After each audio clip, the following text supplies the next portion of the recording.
Today's investigation brings us to the ancient town of Stratford-upon-Avon. Stratford-upon-Avon is a beautiful example of England's Tudor heritage. Its main industry is tourism and its famous association with the playwright William Shakespeare.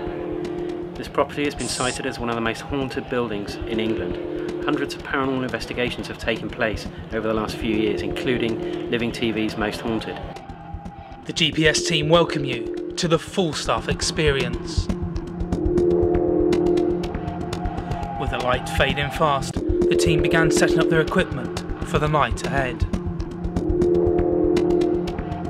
In the meantime, lead investigator Barry Guy met up with the owners of the Falstaff experience in order to find out some more about its fascinating history. Tell us a little bit about the history of this building. The first records of the place date back to 1196. It had been a very small property then originally, simple wattle and daub building, timber frame. One of the previous owners was William Rogers, whose nephew was William Shakespeare's godson. It's been the home to 4 mayors of Stratford, and the building is actually named after a man called William Shreve, who was an archer in the service of King Henry VIII. Although he was an archer, he wouldn't normally have got this kind of gift. So what it is, there is some evidence to say that he was actually an assassin in the King's service. He was also believed to be the first sheriff of the town, because Shreve is a corruption of the early word sheriff. Having been intrigued with the history of the property, Barry was now keen to learn more about some of its paranormal inhabitants. Some of the dominant spirits we've got, first one I should say is William Shreve, whom as I told you before, the building's named after. He is a very protective spirit, and he will dominate any of the others if he doesn't like them. Like, for example, John Davis, who's the spirit of the serial killer, he will come forward, but if William Shreve comes along, he will then push John Davis out. He won't have him around when he's there, because it's his house and he doesn't like him.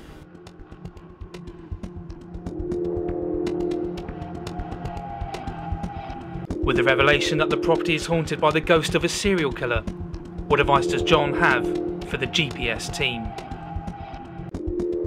All I will say is that if you are calling out for spirit tonight, and you do come into contact with that spirit of John Davis, all I ask is that you be a little respectful to him and don't provoke him, because he can react quite nastily.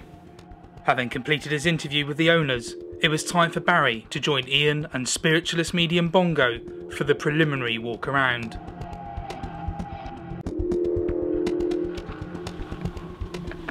Right, well, these stairs are new, but there's a residual feeling of somebody that would have gone up and down, but they don't go up and down these stairs. She would go up and down, like she worked here.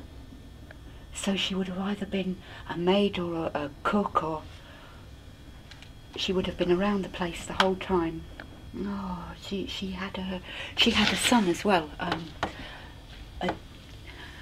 little boy. Yeah, what was wrong with him though? Oh, okay. She had this job and she would bring the child with her. She didn't live in here, she lived locally, and she would come in here and she'd bring the child with her, and she had to pull him along on a little cart because his legs didn't work, and he had a disease that made tumours grow on him.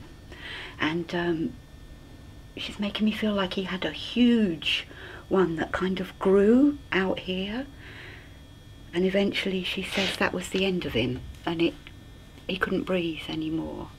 I don't know, I feel like initially he had something with his legs. It was a disease, it wasn't an accident. But she worked here and she would have to bring him with her, and she'd leave him downstairs somewhere, and she would be all over the place. Definitely upstairs and downstairs, but not on these stairs. Not on these stairs.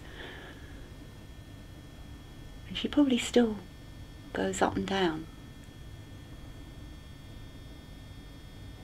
Buxom girl she is, with big red rosy cheeks.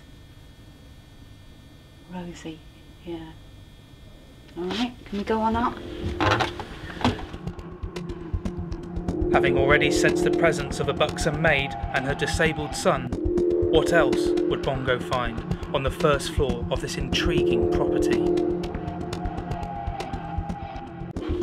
Now that's really strange to put that exhibit there in that corner, because that corner has a really not pleasant feeling, and I didn't even realise what it was in this corner, but there's something in this that likes this part, and it's,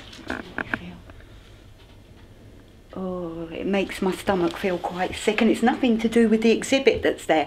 So it's quite strange that this plague cart has been put here, because it has got that kind of really dark, heavy feeling in this corner here. I would imagine something is seen here quite regularly. And noises too. Oh. Following these latest revelations, what did co-owner of the Falstaff experience, Janet Ford, have to say about what she had heard so far? Yeah, it's probably the most active area. What she said about the lady up and down the stairs, you're quite correct, these are only about 20 years old or so, but there would have been some sort of staircase here before. Steep, it was much steeper, it didn't go out so far. Right, okay. She would come up and down these stairs, because although this is a false door, this leads through to the house, and there would have been a door here when it was part of the tavern. Would have come up, down here, maybe a lady who worked here. And there is some mention of her having lost her child, but didn't hear as much information as you said before. Okay, what you pick up on. Let's see what else we can get.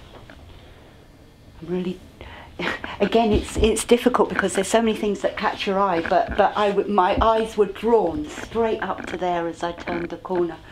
So again, I feel like there's something that even appears up there. Something happened up there. Something happened up there that, I don't know if it was accidental or not, but it resulted in somebody's death, I feel, around there.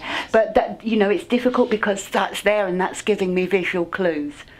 But trying to disregard that, it's like, that shows something different to what I'm feeling. I'm feeling like a rope around the neck. That's correct. Well, it was during the English Civil War. The Dutch parliamentary troops were billeted here. Is in the year 1642. So they were parliamentary troops, but there was a young lad here that for some reason they decided was a spy, a royalist spy, and they tortured him here. He ended up hung. Now it's felt either they hung him or to prevent further torture. He hung himself. He hung himself. As the team moved on to the next room, Ian and Barry were already experiencing spikes on their EMF meter. What the hell was that? And I think it can change. It's clicking. No, it's a cold, yeah, it's warm in here, but it's a real cold spot in here. And in fact, I'm getting a big cold wind. Where is that EMF reading coming from? It's here, isn't it? It's in this vicinity. I told you, I just felt like we walked through something.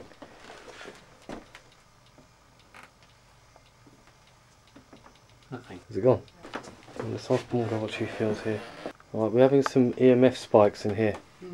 Massive ones. Yeah, I'm having trouble breathing now, so that's a sure sign that's what happened.